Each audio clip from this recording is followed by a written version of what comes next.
Wonderful. So we're going to touch on a range of topics and just kind of see where the conversation goes.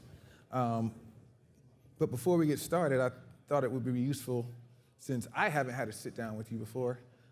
Matt, just tell me a little bit about yourself. Man, how'd you end up hanging out with Kim Kardashian at blockchain conferences? That's what I want to know. That's a long story, but I guess being in Bitcoin and crypto, a lot of people don't necessarily understand what it is. You can meet with some really interesting people, and I've given Bill Clinton his first Bitcoin. I gave Steve Wozniak a Bitcoin, and whenever I see these super interesting people, and like Richard Branson's another one, is like a mentor at Idol in business, but it's hard to like talk about it without like giving something tangible. So there's this artist named Max Mellenbrook who creates these things called KLR coins, and they're absolutely beautiful. They're the inner workings of a watch. They're like really beautifully done. And so when you talk to somebody about Bitcoin, you're like, hey, have you heard about Bitcoin? 99% of them say, yeah, of course. Do you know anything about it? And they're like, no, tell me more. And so you start going down this rabbit hole with them. When you give them a physical Bitcoin, it kind of unlocks a part of their brain where they actually have some. It's physical, it's tangible, albeit it's this digital kind of innovation.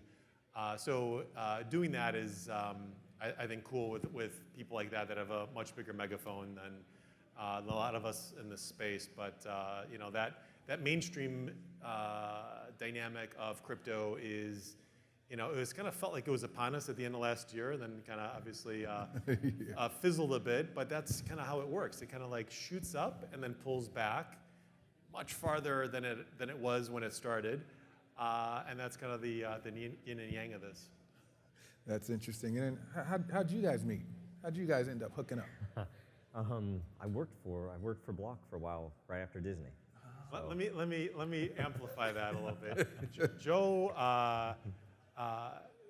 and I got to know each other, a year or two ago, 2 years ago, and Joe's definitely somebody when you meet and he tells you about the things that he's thinking about, the things that he's built. It's contagious, and you kind of want to dig deeper and say, hey, let's work together, let's partner, let's build stuff. Joe, I've seen that. Yeah, I mean, you spend any time with Joe, you're just like, okay, what are we gonna build? And then at the time he was at Disney, left Disney, came on board with Block, and in many ways we helped support him before he launched Dragon Chain. So it was really an honor to be a part of that journey with Joe, and Joe and his team did a modest ICO last year and turned that into something really, really amazing for Joe's vision and also for Seattle. I think makes an imprint on Seattle, and that's one of the reasons why I'm here. It's because of guys like Joe, because of guys like Peter, that are making an imprint on this town, and they have no small plans. Right. Yeah, interesting. Well, you left Disney, you went to Block, and you do the ICO. Like, what was your vision from the beginning? What did you know what the tech could do from the beginning? Well, I'm an architect, right? And so the intent was to test it, right? That's why I was at Disney, so that I could test these ideas with real systems. And the technology itself, to me at least, as a software guy for a long time, was that it can do something that software before it couldn't do, which was, it has this economic element and this time element and some things that you couldn't do in software before. You had the notion of time, but you didn't have the ability to prove time. You had the notion of, I'm going to track monetary transactions, but you couldn't actually prove this move. People had to trust that you were telling them the truth. And so when I saw some of that, I kept trying, and that's what I did. Anybody that knows me before blockchain I was all about abstractions. I would take, here's a software system. I'm going to abstract these components that are the most likely to change, and then find multiple implementations of those. And so with blockchain, it was just, that's what I was looking for. So, what are the key components? What do I abstract? And everywhere I went, I couldn't test it, right? I mean, it was, a startup is very focused on building one thing, and so I needed to, with a platform, go somewhere that there were lots of different use cases, and so they fit really well, and just had some amazing teams that worked on things there. And when I left, it was like meeting these guys, meeting Jeff and Matt. I was, it was a very interesting thing because, Jeff, I told him the first time I talked to him, it was amazing to me that he had, worked with both Satoshi and Linus Torvalds, right? And those are the two biggest figures, in my opinion, in the past probably 1,000 years. I mean, those are at levels that are gigantic for software, right? And you work for both of them. I don't know anyone else has worked with both of those guys, right? So the Venn diagram is rare. Yes, That and so right? and so I was like, wow, right? So I got to talk to him. Then I met Matt at Consensus, right? We talked on the phone before that, but I was like, man, this guy he's very smooth. He's very light. Very. I mean, it's like it's like, a very respectable person. So I'm like, wow, right? Again, it's crypto. I mean, you never know what to expect, right? So. So anyway, yeah, and the team, you have cool, amazing team. So anyway, and and what I wanted to do. And the other thing is that I'll underline is that building an open source project in a company like Disney is close to impossible. To being able to do that and weave it in the IP and all the other things that happen in a big company, and Joe was able to do that successfully. With everybody on board and eyes wide open on that, and that's hard to do. It was hard to do. If not impossible, with a company like Disney that's so IP centric. And so getting through that kind of a process said a lot about Joe and the project and everything else. So that was a really keystone thing, because there's more bodies on the side of the road of those kind of stories than there are positive ones like this. Yeah, no, that totally makes sense. So when you look at the landscape today, Matt, I'll start with you. What are some of the challenges and opportunities that you see, in the short run, 6 to 12 months? I still think, crypto adoption is generally hard. We talk about, 5 years ago, I would have thought we'd be buying a beer or coffee with Bitcoin or crypto by now, and we're not that much closer to it. We still have a long way to go there. And then we sometimes get lost in this consumer adoption, and then kind of what Wall Street's doing on the speculation. And I think I've become okay with the fact that the speculative animal of this industry is going to fund and fuel the innovations and the tech and the adoption that we want to see. And so it's kind of like a necessary component to see, Wall Street institutional investors, which seems to is going to accelerate anything close to any consumer adoption. So Wall Street is building infrastructure and custody and all the form factors it needs to adopt and trade this, and that'll have different machinations for this industry. But the flywheel of speculation and trading and investment is going to fuel the utility and adoption and everything else that we all kind of in this room want to see. And so that is, I think, thematically something that we'll continue to see unfold over the next 6 to 12 months. And then, Joe, of course, you mentioned earlier Takara, which is this product that Dragon Chain has launched, which effectively addresses the volatility of any network token and makes it easy, obviously, for businesses and enterprises to engage with Dragon Chain as a platform. Where did that come from, and how do you see that playing out? Everything we do is about adoption. So across the board, we have this platform that specifically is built to provide the most flexibility possible, so that because you think about it, it's already really hard to build software, without decentralization, without game theory, without an economy, without all of these things that you have to consider in blockchain.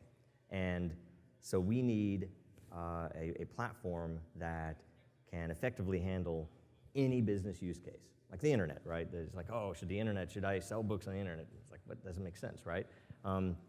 And yet, and so the whole, from the beginning, it was very philosophical that people would ask us, where should I not use this technology, blockchain, cryptocurrency? And we'd say, that's the wrong question. That's like asking, which websites should I not build, right? You have no idea. It should be effectively usable, and depending on the use cases,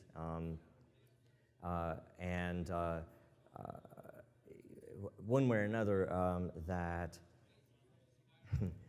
I think that it drives itself. That if you build, and the beauty is if you have a flexible enough system, you can allow people. It's a marketplace of ideas, a marketplace of systems. That the ones hopefully there'll be competition, and the ones that do well will survive and prosper. But aren't you effectively with Takara putting a value on the network, saying here is a way to value. Right. And it is all about adoption. And thus the right? tokens on it. Tangents, right? So yeah, it's all about adoption. That it answers the problems that the business has. That look, there's no accounting for. My organization doesn't have what it needs to do the accounting if I'm going to get involved in crypto. My organization, my boss will get pissed at me with the volatility. Do I send out an intern onto KuCoin with a couple $100,000 to buy tokens? Like, no, it's silly, right? Definitely not KuCoin. Right. Maybe Bittrex. Maybe Bittrex. How about Ether Delta, right? No. So one way or another, though, it becomes this big issue that if we can stabilize that, and so we're setting out to say stable price for a month with reconciliation, because then the business. And the interesting thing is they're typically going to be building, it's definitely going to be something blockchain. Maybe it's just a ledger application, but potentially and ideally they will end up applying some currency to tune their own people or to tune their customers, to say reward customers, to reward their teams, right. Different things. And they don't care about our token at all, right? They know, here's my budget, I can spend $25,000 this month, and every month hereafter.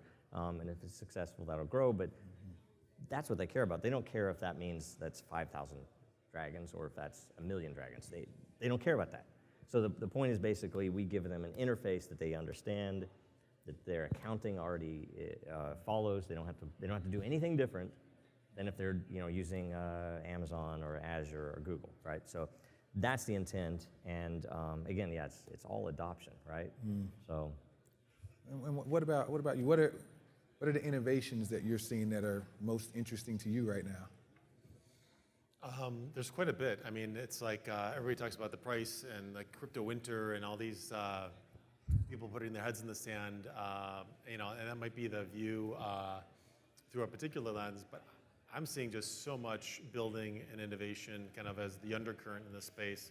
One thing that one project I really like is Veriblock, which is using Bitcoin's hash power to secure and underpin other blockchains. So it would make other blockchains as secure as Bitcoin with its hash power, which is a super interesting thing to, kind of raise the security level of other blockchains. So. Isn't Ethereum trying to do something similar to that as well? I believe they're trying to do something similar to that with one of their releases, Ethereum. Ethereum, yeah. Yeah. I mean, this is, I think, one implementation that I'm really excited about. So seeing that, and while the financings and certain ICOs are getting cooled off, there's an institutional quality level of financings that is still happening. Definity just raised $100 million a couple weeks ago. There's going to be a few others that are going to be announcing, which will make this kind of crypto winter feel like it hasn't cooled off at all. I think good deals, quality deals are still getting financed. And innovation is still showing up. But I do like coming to Seattle because, again, Dragon Chain, New Alchemy, Bittrex. What else is happening in town here? Like, what else are you guys seeing? Storm. Archain. Archain. Gosh, there's a quantum. Perkins is here. Perkins is here. Yeah, So yeah. we got a lot of Perkins is here. fixtures in the industry in the zip code. It's There's a pretty lot. amazing. Yeah, and in fact, when I first moved here, I was kind of CoinMe. frustrated. CoinMe, that's right. this? CoinMe, ATM, right? They have Bitcoin what, one ATMs. of the only, or they either the first or we'd have to ask them, right? The licenses, money, anyway. Yes, money service or money business license or Yeah, when I money first service came here, I couldn't find anything. Right. I was like, oh, there should be more here, and there was already a lot, but everything was just separated, right? And Yeah. so we just all started getting together. It's accelerated pretty quick, right? So Yeah, yeah. yeah. I've only been here 3 years. And what do you guys think about this eternal challenge of regulation within this space, just from the perspective of the ability to operate a business successfully? You could take different parts of that. On one hand, you could say the U.S. has been pretty laissez-faire and pretty clear in certain ways between IRS calling it property, CFTC calling it commodity, I guess SEC a little lack of clarity, calling everything a security and then taking it back. And so you've got this patchwork in the U.S. and then you have all these other regulators around the world that are trying to innovate with regulation and trying to bring crypto projects to their borders to really drive adoption and jobs and investment. And I think it's really thoughtful because it's like seeing tech and fintech and a lot of things that historically have said, oh, we're going to make a dent on Wall Street. Oh, we're going to make a dent on Silicon Valley. Well, this industry is going to make a massive dent in both of those geographies if things don't get figured out in the right way and things go offshore, to Singapore, to Switzerland, or to any of these other geographies, Caymans, Malta, Gibraltar, et cetera, are being very competitive and very thoughtful for crypto entrepreneurs to build these, trillion-dollar networks, outside the U.S.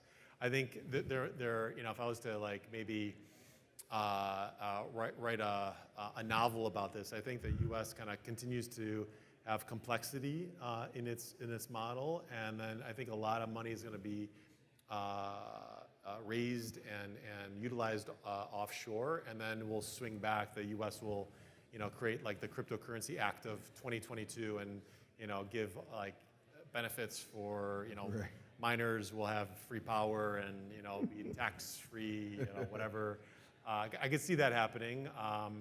But it's hard. I mean, this is new technology, and there's not a great box for it. So starting with a blank sheet of paper, like a lot of these other jurisdictions are doing, is actually an advantage for them.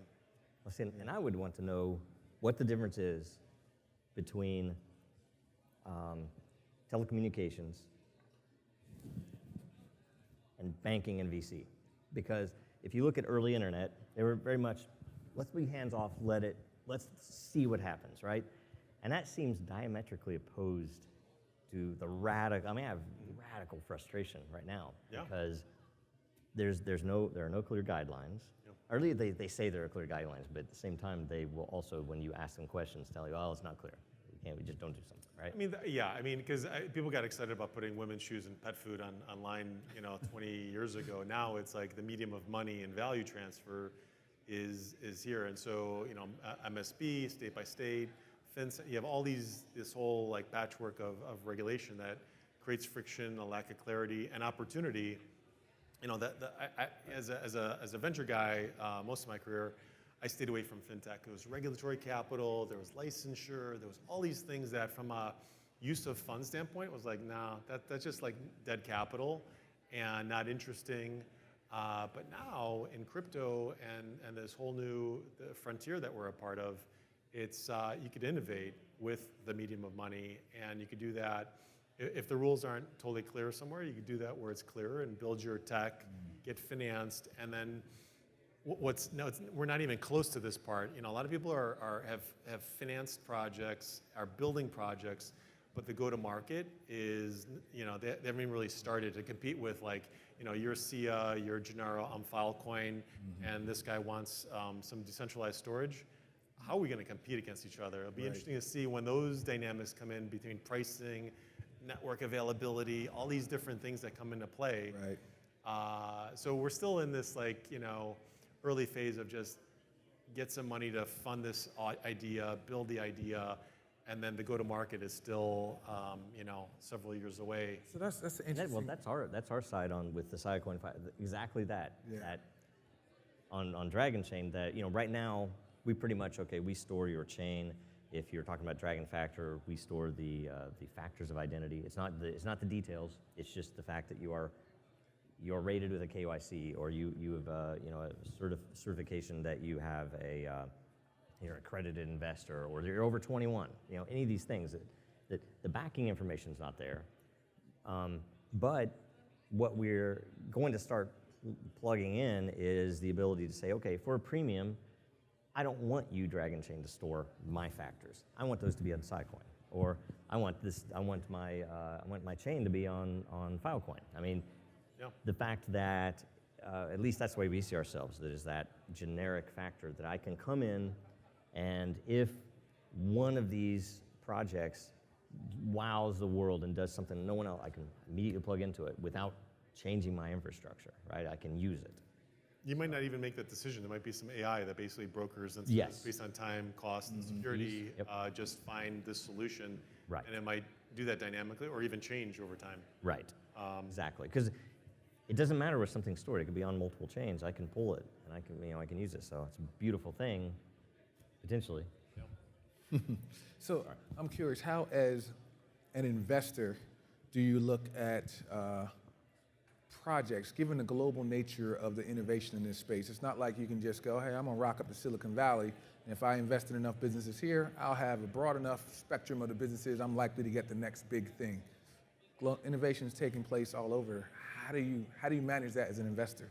Yeah, just as an investor, as building a company in block, the geographic pull is of major consequence today, because there is so much energy in Asia in this space. It took me by surprise, 3-4 years ago. Back then, a lot of the trading and mining was happening there, but that's spilled out into Singapore and Hong Kong and Taipei, Tokyo, and Seoul, and now it's such a get it factor there. It's such a I was joking about this the other day that it makes San Fran feel like a flyover town, in this space. Right. Because the amount of capital, the amount of innovation that's happening in this space is like a 10x of what I see in the U.S. So we spend a lot of time in Asia. After this conference, I'm flying to Singapore, and we'll be in Saigon at the end of the month. I do that because that's where I feel there's a lot of opportunity, capital, and intellectual capital that gets it. There are pockets in Europe, like in Berlin and Switzerland and London, that are of consequence, but still pales in comparison to what's happening in Asia. Makes sense. And I know Dragon So Chain. frequent flyer miles are impressive, but sad. Feel free to pass them along. I know as you think about what products to invest in with Dragon Chain, as we talked earlier, you think about some of kind of the industry type products like Takara. Earlier we had Civil, Toby Fox from Civil speaking, and personally that's a project that I think is quite interesting because it's dealing with something that is meaningful to our democracy right now. Free speech, press, journalism. And I know you, with DragonNet, I mentioned that to you, Dragon Den, I mentioned that to you, how it's a vehicle that eliminates fake news and trolls, and this is a product that I was like, that goes well beyond like anything that just Dragon Chain needs. Like our democracy needs that right now, Right. Where did that come from? How, I mean, I'm all about liberty. You know this, right? I tried to push that as much as possible for this, right? So that's a big piece of it. Free speech is a big piece of that. And yet, I'm on Twitter enough to remind myself of my junior high days, right?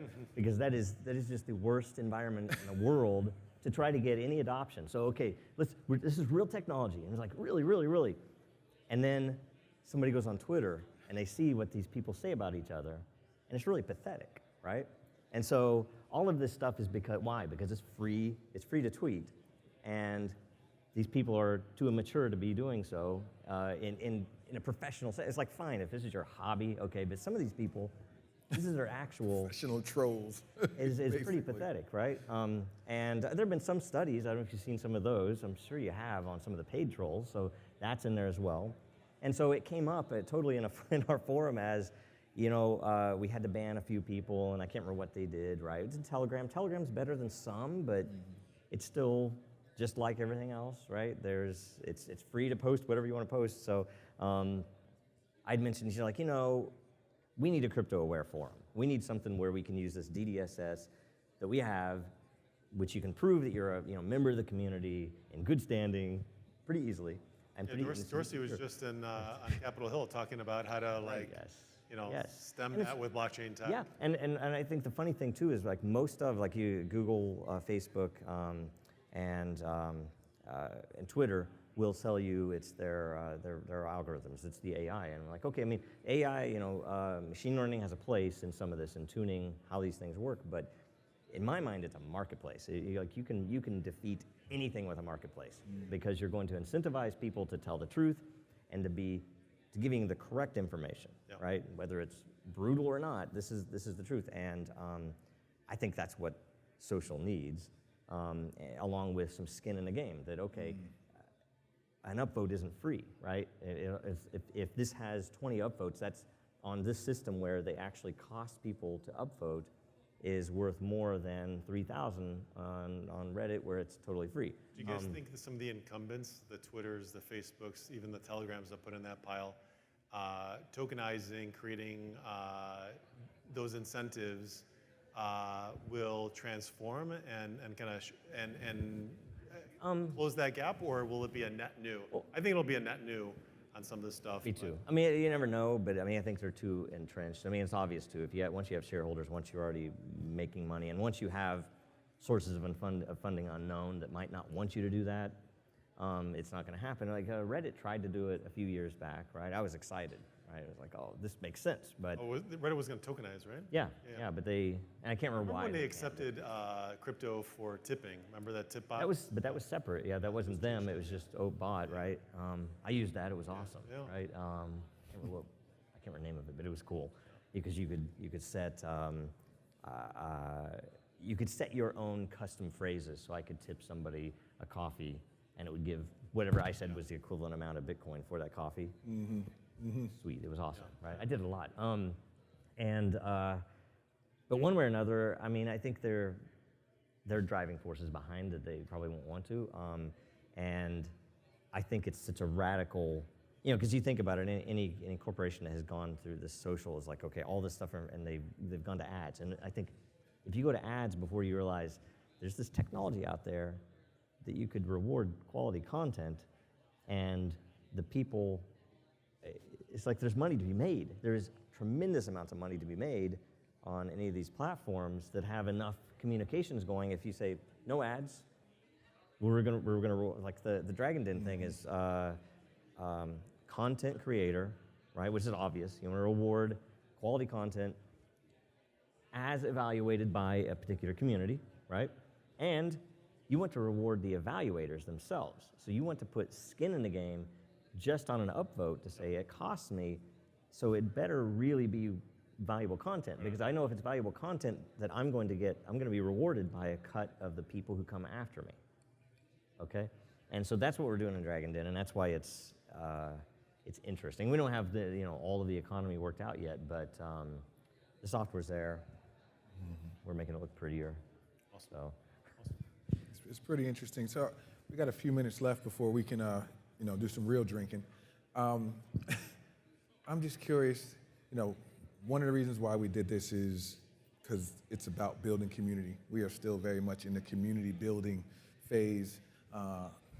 Just yesterday I was talking to someone, and they were just saying how, Joe Cutler, Perkins, he was just saying how, Awesome. community is at the heart of the blockchain, period. Every product, it begins with community, and it begins and ends with community. So I just love you guys' thoughts on, what it takes to continue to build this community, because that's what this event is really all about. We're trying to continue to build the community, educate people. So I'd love you guys' thoughts on that. Yeah, I mean, it's like one of the most important things to think about in this space, because you could raise a bunch of money, you could have the best tech, but if your community isn't vibrant and healthy, then it doesn't matter. That translates into users and utility and all that stuff.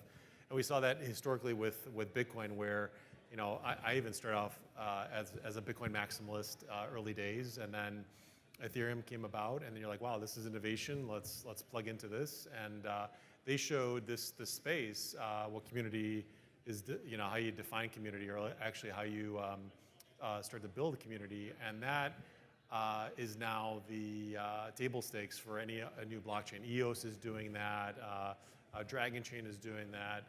Quantum, all these, Ethereum killers, if you will, have community as a massive piece, adjacent to a venture fund and all these other things to, get that flywheel going on their particular protocol. So it's of extreme consequence. The question is, like, what is community? Because it changes between, like, initially it's kind of like they feel more like investors, and then the community kind of feels more like developers, and then the community feels more like users. So it's like it kind of shifts, and it's different skill sets, different target markets, and so it's really complex and fascinating to kind of play that out. But hearts and minds of developers, still today is keystone, and it'd be interesting to see, how tribal developers are. It's like, hey, I started with Ethereum, I'm just gonna hang on to this. Ride or die. And it's just like, I'm a Bulls fan. You might be a what fan? What? Doesn't exist here anymore, right? Lakers. So, yeah. What do you guys root for? We're tribal, Lakers. right? Warriors. Let's just say the Warriors, right? You guys, we're tribal, and they won't move around like birds or bees or insects from one protocol to another, because there's humans, kind of nature involved, or they might be like, hey, I figured out Solidity and Ethereum. I'm going to move to EOS now because I think that's going to be the future, or some other protocol. It'll be interesting to see how that dynamic plays into community, and how hard you have to compete for their attention as a protocol or platform. I think those wars are still upon us. And it's interesting because you had the same thing with software languages. You had the same thing with anything technical, but you didn't have the tokens behind it. You didn't have. It was rare that you could invest in something. The reward. As a normal person, right? As an engineer, you couldn't. And the fact that you can do that is a big deal. And I think one of the other, like say the regulators, I mean, they don't quite even understand. I think a lot of the projects in this space are treating, and I know we're treating it like we're a public company, in being as more. I think we're a lot more transparent than a public company is. That you can go on Telegram and ask a question, and I'll answer you. And it's usually 3 a.m, right. But I will answer you. And it's an interesting thing because it's valuable in developing the community. But I think in the end, the way I use it, I will follow a stream of and when someone asks a question that is novel, that hasn't been asked before, because usually someone will ask a question, someone else will answer it, right? We'll jump in on that. Right. When there's something novel or something that I hadn't thought of, that's when it becomes remarkably valuable. That the whole reason we're doing Takara is because it started as this discussion, right? And I was like, okay, I've thought about that, and here's what I think, and I was getting really amazing feedback, and it was in a non-official forum. It wasn't in our forum. It was owned by somebody else. So it was smaller. And things like that are really remarkable compared to what was around 20 years ago, where we can go out there and interact directly with the community, get really good feedback, make decisions based upon that feedback, and then hopefully everybody's happy, right? Right. I'd say profit, right? But, right. Yeah. So it really can't be discounted. I mean, the community. So it's a weird thing because I don't know that it's quite. Anybody knows how to quite measure it yet, right? But you're right. I mean,